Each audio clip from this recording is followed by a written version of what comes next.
What's good, everybody? Welcome back. On this video I'm going to show you guys how to remove the alternator from a 2005 2.4 engine.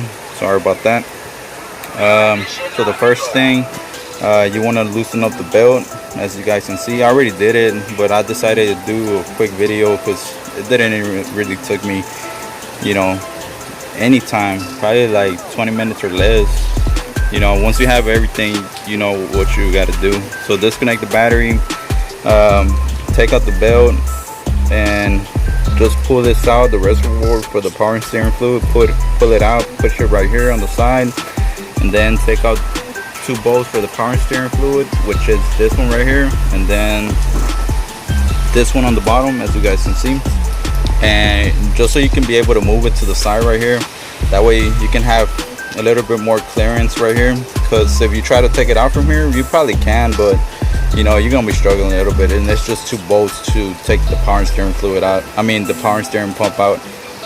But yeah, just remove it, put it to the side, and you're gonna have 3 bolts on the alternator, which is this one right here, and then 2 on the bottom, and those are 12 millimeters and 10 millimeter for the power cable.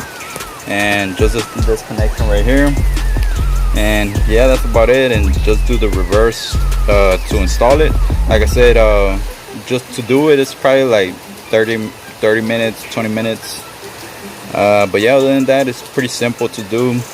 But yeah, just a quick video for you guys. Thank you for watching. Like always, subscribe if you haven't, and don't forget to like the video, comment below if you have any problems or any questions, and see you in the next video.